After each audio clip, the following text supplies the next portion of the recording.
Hold up, before you get to watching this video, let me talk to you for a second. Hit that bell down below and subscribe to the Fitz Take Podcast YouTube channel so you'll know when every episode is dropping or if something has been posted on this page. Also, be sure to follow me and Elijah on our social media platforms. They will be linked down in the description. Now back to the episode. Speaking of football, going back to college football, Deion Sanders has banned Sean Keeler, a writer out there in Buffalo, for stuff that he wrote, all negative things about Deion Sanders and that program out there. He banned him from coming out and answering any of his questions. I mean, I never heard of a coach banning a reporter or anybody in media from the presser days and not answering questions. It's kind of changing the game here. Fitz, what is your take? I know this is your famous take. What is your take on Deion banning Sean Keeler from asking questions at the press conferences? So, we got it's an exchange that they had back and forth, a video here. Coach Sean Keeler, the Denver Post. Happy summer, my man. What? You don't like us, man. Why do you do this to yourself? Come on. But what happened to get you like this? That's a good question. No, I'm serious. Because I want to help. No, I'm serious. I want to help. It would be hard for me to really engage in someone I don't like or something I don't like. I'm just asking why. Why? Gotta pay What the bills, did I do? You didn't do anything. Whoa. Because it's not normal. We can talk about that. Okay. Can I ask you a football question? No. Seriously. No, we'll talk about that. When we talk about that, I'll talk about that with you. Coach Sean Keeler, the Denver Post. Happy summer. Look at, man. So many layers to this, right? So I'm gonna start with my journalist hat first, okay? Because I am a journalist, okay? You gotta be able to answer questions regardless of who it's coming from sometimes, bro. They might not be writing what you like. They might not be saying what you like. They might not be talking on TV about what you like. They might be trying to spin a narrative about your team and all this stuff. But you got to answer those questions. If you call a 2-point conversion play and it doesn't work, they're probably going to ask you about it in the press conference. And just because you don't like that, that's tough. Because, again, heavy is the head that wears the crown. And Deion knows that, right? Because he's prime time. So he's had the heavy crown his whole career. So this ain't nothing new to him. He's used to having to answer the tough questions. This is no different now as the head coach, right? So you got to be able to answer those tough questions. Now, let me take my journalist hat off. On the other side of this is the new age of media. Because according to some of the things that I've been reading, the videos I've been watching and stuff like that, Coach Prime got in his contract that he has to approve who these media members are that are coming and asking him questions. Let me tell you something, ladies and gentlemen. For those of us that are, in the TV business or sports reporters, print, all those things like that, Houston, we have a problem. Because now you're going to have some coaches, they're going to start putting that stuff in their contract. And if they don't like you, or if it starts to get personal, you're not going to be able to ask any questions. You're going to have to just sit in there and not say a word. And, obviously this guy, and to give even more context, he's not a traditional, sports reporter or news reporter coming in there. He's a columnist, and he writes opinion-based columns. So the way that he's writing is going to be strong anyway. Everybody is entitled to their own opinion. That's why you have freedom of speech. Okay? So what he's doing as his job is what he's doing. But, like I said, sometimes people can hide behind them keyboards. And some of the examples that they had, let me see if I can pull it up real quick. He was, let's see, I know I bookmarked some of it. Golly, boy, I thought I had. Yeah, he had to be saying some things. If you pissed Deion off, you had to be saying some stuff, about the program, about how he is, about his kids that's on the team, you had to be saying something. That's why he got beef with CBS now. That's why he got beef. Why is the Denver Post tripping? No, I don't want to continue. I'm, they must have embargoed this story. But I think one of the examples that they used, he called him like a false prophet, or you know, something. It was just a bunch of stuff where Deion was like, I don't like that, and because it's in my contract, you sir can no longer speak to me. And on the human side of things, I can feel that. Cause how you think you finna write something crazy about me and think you finna come up in here talking about something? What's up, my guy? My guy, brother, please.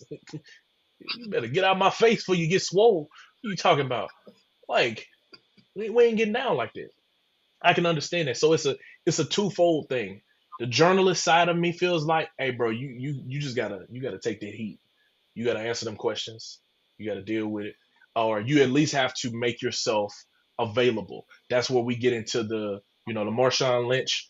I'm just here so I won't get fined. He was making himself available, but he wasn't gonna answer no questions, right? So I get that.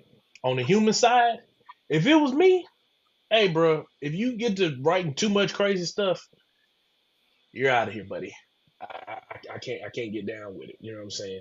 So that's kind of how I'm feeling with it, man. It's like half and half. Some people are probably gonna say pick a side and all this stuff. Like, bro, but I'm human. I'm a journalist, but I'm not a journalist first. I'm a man first. And I ain't gonna lie. If you start talking crazy about me, it's only so much. I'm gonna let you say, well, I started talking back. And so Deion is in a position where he don't need to be talking back crazy or nothing like that. So I'm gonna just slide you on out of here, brother. I'm gonna eliminate you from the equation. You feel me? So that's my take. Yes. E, what you got? I agree with you because it's different between a journalist and what he's doing is different. Journalists, like we just talked about earlier, it shows both sides. What we did with Brian and Tua, and then we gave our opinion on it. He's just going off and saying these name calling things, and that's opinionated stuff. Opinionated stuff isn't always right. Now, if he was saying things that was factual about what games they lost last year, things of that nature, that's factual.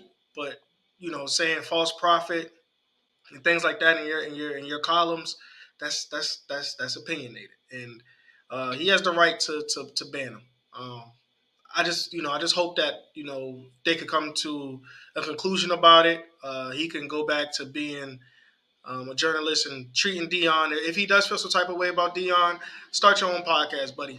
But put it in the paper in a print file.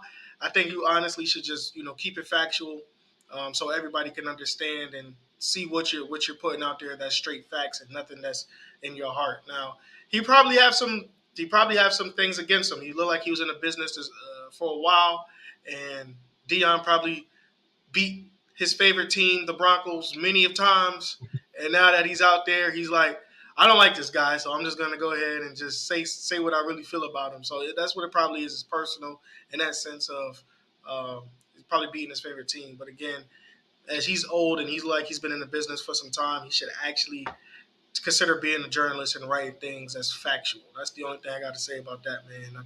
And Deion, don't ban me, bro. If I ever Please. say anything bad, we got to talk about that too. Look, yeah, man, I gotta look. If something happened with your player and all that, I gotta talk about it. This ain't personal. I'm gonna let you know that. Yes, I'm not making personal attacks. Like some of the examples he was writing, he was saying stuff like false prophet, deposition Deion, Planet Prime, Bruce Lee of BS, Deion drinking the Deion Kool-Aid, circus. Hey man, I'm not gonna put nothing like that in none of my pieces. I'm not saying nothing like that in my package. But if your quarterback throws 3 interceptions, gotta talk about it. I think a lot of times what happens is some people think that media, our job is to be PR. So for just a minute, I'm gonna have to get back in the podium and preach to y'all again and teach y'all also a little bit. So journalists, our job is to present the facts, present the truth, and the only way to do that is to allow both sides to be able to express what is happening. That's why when they have conventions like the DNC and the RNC, that's why you have to show both of them on TV. So you don't look too far right or too far left. Okay? That's a journalist. In PR, public relations, your job is to manage the public image of whoever you're working for. If it's an individual, if it's a school or anything like that, your job is to make this school look as good as possible. And if anything bad starts to come out, it's your job to spin it and make it be like, okay, how can we turn this into a positive? Or how can we change the narrative and put it in a different light? Or how can we have people to stop talking about it and get them to be looking in a different direction? That's PR. So I'm here to tell you, I am a journalist. I'm not PR. Maybe one day, further down the line when my sports career is over, I might do that. And my job would then be to make you look as good as possible. But if your team is not looking good, as a journalist, I have to talk about what things they're not doing well. I can't personally attack you because I have a journalistic duty and there's some form of integrity that I have to have and a standard that I have to do that, right?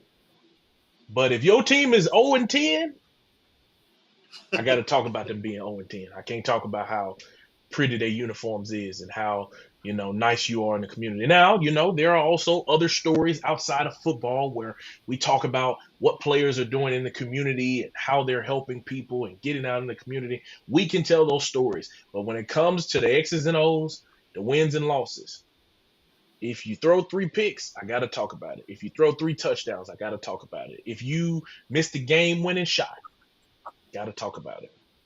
Because that's my job as a journalist. So once again, ladies and gentlemen, the doors of the church are open. Let's go. Let's go. Call them to the front. Call them to the front. I take love offerings as well.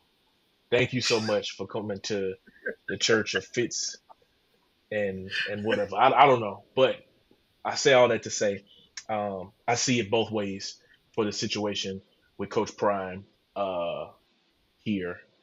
there with the gentleman there from the Denver Post. So thank you so much for watching this clip of the Fitz Take podcast. Be sure to like this video and also subscribe to the YouTube channel. And also follow me and Elijah on our social media platforms. They will be linked down in the description. And remember, every episode of the Fitz Take podcast will air right here on the YouTube channel every Monday at 2 p.m. Thank you so much for watching, and we'll see you next time.